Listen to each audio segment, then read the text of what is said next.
Welcome to my classroom. I am going to teach you the paper 2 of semester 1. The title of the paper is Electrostatics, Time Varying Field and Electric Currents. So this is the syllabus of Unit 1.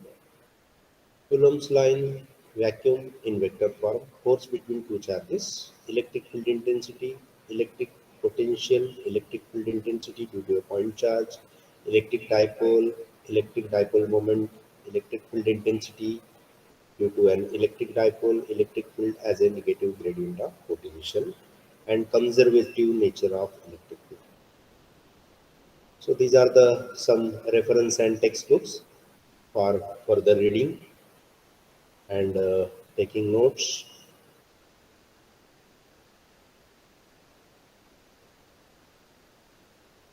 So here the Coulomb's law in vacuum in vector form. That is what we have to study.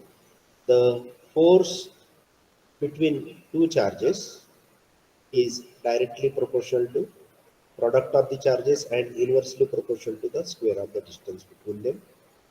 Then if you introduce the proportionality sign, force will be equal to magnitude of force equal to 1 upon 4 pi epsilon 0 q1 q2 upon r square. So this is the magnitude of electrostatic force, where epsilon 0 is called the permittivity of phase space.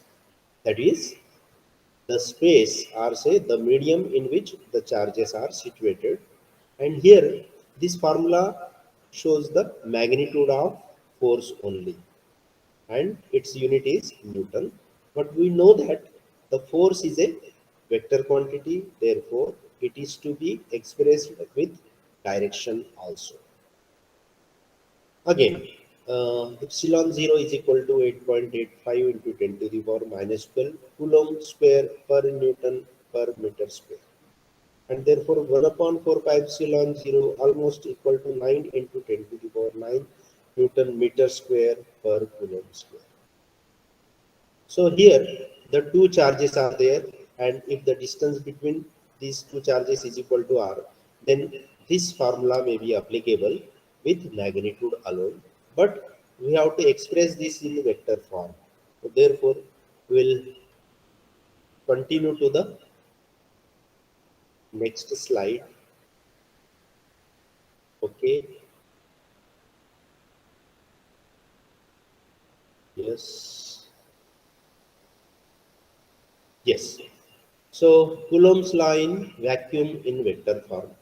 So here these are the two charges Q1 and say Q2. Assume that these are the positive charges plus Q and plus Q2.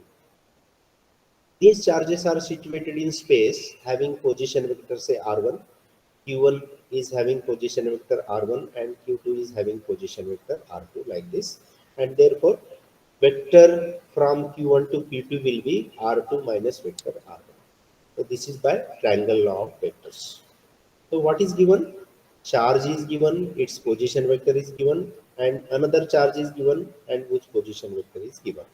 Now, one has to express this Coulomb's law or say Coulomb's force in vector form. So for that, so let us define F21, which is nothing but the force on Q2 by Q1. As we know that these are two charges, positive charges, they repel each other. That means the force acting on Q2 will be a pushing force. That means it is pushed by this charge Q1. So the force acting in this direction. And if this direction is shown by F21, that is force acting on Q2 by Q1, then that force can be expressed as F21 is equal to 1 upon 4 pi epsilon 0 Q1 Q2 upon R square. So this is the magnitude and its direction is this. That means a vector R2 minus vector R1 upon its magnitude. And when a vector is divided by its magnitude, it gives the unit vector. That means its direction is like this. So here, this is the expression of F21, that is force acting on 2 by 1. It can also be expressed as this. So here, what is magnitude of vector R2 minus R1? It is nothing but the distance R. So therefore, these two terms can be replaced by r cube here. Again, if you want to express that in vector form, then this r cube can be written as magnitude of r2 minus r1 cube, and rest all the terms remain same. Similarly, the force acting on q2 by q1, its direction will be opposite to this vector, that is r1 minus r2. If this is vector r2 minus r1, then the vector is in this direction, in opposite direction will be expressed as vector r2 minus r1 minus r2. So F12 will be equal to 1 upon 4 pi epsilon 0 q1 q2 upon magnitude of vector r1 minus r2 cube into vector r1 minus r2. So here this magnitude of r1 minus r2, magnitude of vector r2 minus r1 and r, these are equal because their magnitude is same. But this vector is opposite to that of this vector in direction. So therefore we say F12 is equal to minus F21. This is nothing but the Newton's third law. Action and reaction, they are equal and opposite. Like that. So as R1 minus R2, as I said, minus R2 minus R1. So F12 is equal to minus of F21. So this is how Coulomb's law can be expressed in vector form. But if the medium is different, then the epsilon 0 can be replaced by simply epsilon, where epsilon is called the permittivity of that particular medium. So let us talk about this.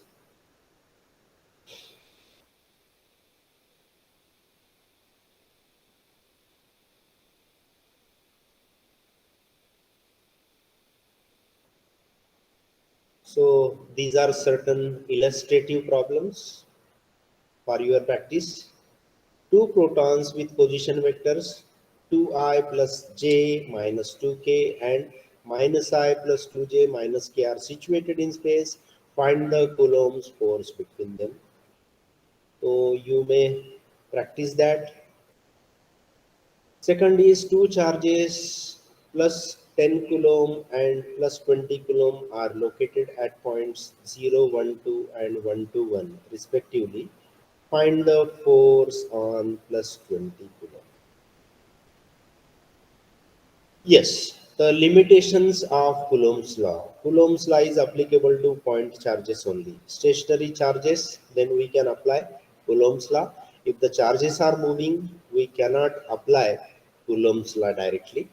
Coulomb's law cannot explain the stability of nucleus. We know that in nucleus, protons are situated together. So according to Coulomb's law, they should repel each other, but Coulomb's law we cannot apply there. Therefore, the existence of nucleus or say stability of nucleus cannot be explained by Coulomb's law. So the electric field and electric intensity. Electric field is defined as the space surrounding the charge where Coulomb's force can be experienced.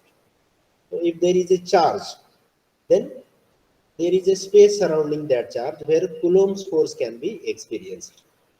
And that particular space is called the electric field. So electric field can be measured in terms of electric field intensity, and that is given by like this. So this is the Coulomb's force here.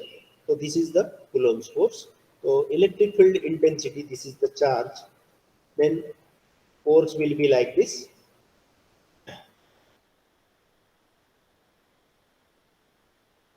Yes, okay. So if there is a charge Q, then the Coulomb's force will be this much. So where Q0 is the test charge. If one has to feel the Coulomb's force surrounding this charge, then we have to bring the Q0, which is a test charge. If Q0 is test charge, which is 1 coulomb, then electric force or say Coulomb's force will be equal to just 1 upon Q. Q0 is equal to 1. Therefore, this can be expressed like this. And this force per unit charge.